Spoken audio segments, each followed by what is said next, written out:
3270 post की बहाली जिस पर पदस्थापन हाल ही में हुआ है, उसकी वैकेंसी सरकारी कार्यकालों में 2020 में आई थी। आरबीएस के खिलाफ बोल दिया, आरबीएस का क्या बात रखेगा। और फिर 2024 में माननीय मंत्री महोदय ने जैसे ही कार्यभार संभाला, उसकी बहाली संपन्न हुई है। मैं आवाज दे रहा हूं श्री मंगल पांडे सर, माननीय स्वास्थ्य मंत्री बिहार सरकार, एक शेर के साथ कि वर्ग क्या, शरारा क्या, रंग क्या, नजारा क्या, वर्ग क्या, शरारा क्या, रंग क्या, नजारा क्या, हर दिए की मिट्टी में रोशनी तुम्हारी है। वाह वाह। श्री मंगल पांडे सर।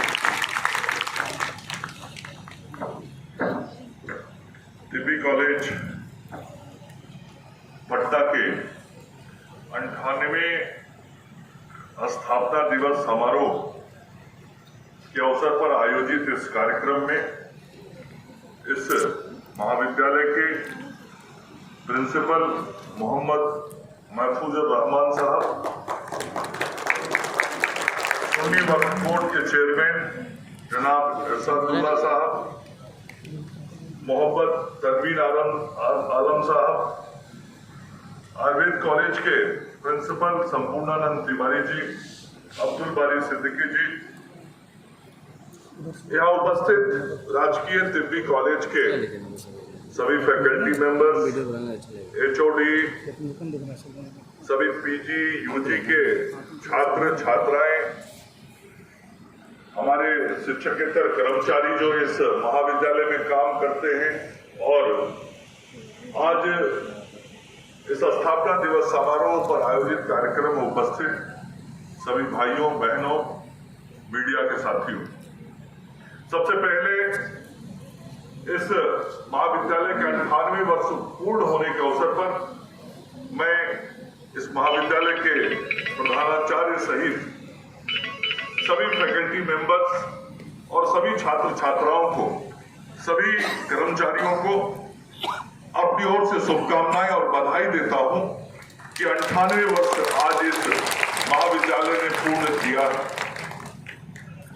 निश्चित रूप से इस विद्यालय के इतिहास को जब हम देखते हैं तो ये स्कूल से कॉलेज बना है, और किसी भी शिक्षण संस्थान के इतिहास को यदि हम समझने की कोशिश करें तो बिहार में ऐसे बहुत कम शिक्षण संस्थान होंगे जो स्कूल से कॉलेज बने होंगे, और ये स्कूल से कॉलेज बना। और मैं भी प्रिंसिपल को बता रहा था, मेरा व्यक्तिगत लगाव भी इस कॉलेज से रहा है। मैं कभी पढ़ा नहीं हुआ, लेकिन इस कॉलेज का चक्कर बहुत मारता था। 82 से लेकर 86 तक, आज से 42 साल पहले की बात कर रहा हूं।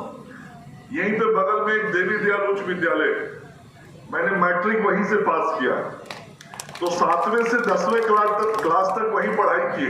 तो जब टिफिन का टाइम होता था तो उधर से निकलते थे, इस गली से घुस के, और फिर पीछे से स्कूल चले जाते। तो ये टीबी कॉलेज और आयुर्वेदिक कॉलेज की परिक्रमा सप्ताह में 5 दिन जरूर करते थे। तो एक बचपन से लगाव रहा है यहां से। और आज जब ये संस्थान 98 वर्ष पूर्ण कर रहा है तो मुझे इस बात की बहुत खुशी है, और मैं अपनी शुभकामनाएं और बधाई देता हूं।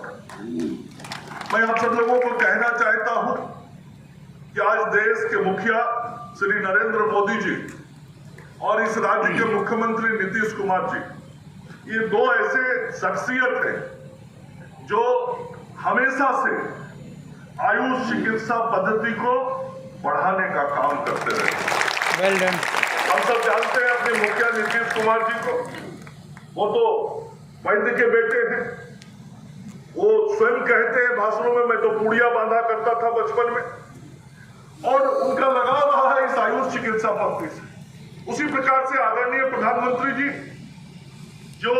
जिन्होंने इस देश की योग विद्या को पूरी दुनिया में स्थापित कराया, पूरा दुनिया 21 जून को योग विद्या मानता है, मनाता है, और साथ ही आयुष के प्रति उनकी क्या लगाव है।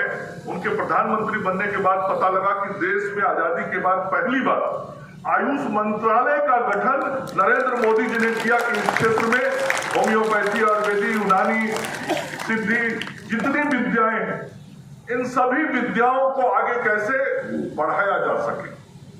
और उसी का परिणाम हुआ कि जब इस देश में एक आयुष मंत्रालय गठित हुआ तो आयुष के क्षेत्र में गतिविधियां बढ़ने लगी और वर्ष 2017 में नरेंद्र मोदी जी ने 11 फरवरी को हकीम अजमल खां के जन्मदिन पर विश्व यूनानी दिवस मनाने की घोषणा नरेंद्र मोदी जी की सरकार ने की।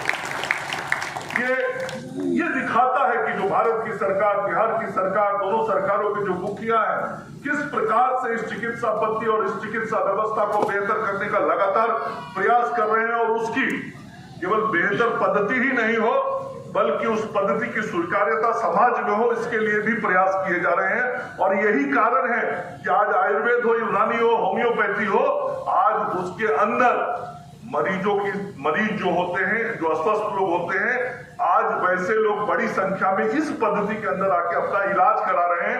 उनका विश्वास बढ़ा है इस पद्धति के प्रति और हम सब लोग लगातार इस काम को आगे बढ़ाने में लगे हुए हैं। हमारा हमेशा ये प्रयास रहा है कि हम कैसे ऐसे संस्थानों को उन्नत करें, आगे बढ़ाने का काम करें और इसी का परिणाम है कि अभी प्रिंसिपल बोल रहे थे मसूद रहमान साहब, मुझे याद है मैं यही माननीय मुख्यमंत्री जी के साथ आया था। आज जो ये ऑडिटोरियम है, ये 6 तल्ला बिल्डिंग है, इन सारे चीजों का उद्घाटन माननीय मुख्यमंत्री जी के साथ स्वास्थ्य मंत्री के रूप में हमने ही किया था और ये सौगात मुझे वो दिन भी याद है जब यहीं के हॉल में बैठ के जिसकी चर्चा अभी प्रिंसिपल साहब बोल रहे थे कि 264 करोड़ रुपए की योजना स्वीकृत हो गई, 10.5 एकड़ जमीन मिल गई। इसी यहीं के कक्ष में मीटिंग हॉल है उधर उस तरफ मेन बिल्डिंग के तरफ, वहीं बैठ के हम लोगों ने निर्णय लिया था कि हम अब यूनानी का एक अलग कैंपस बनाएंगे, हम इसके लिए अलग से फंड देंगे, उसके लिए जमीन देने का काम करेंगे।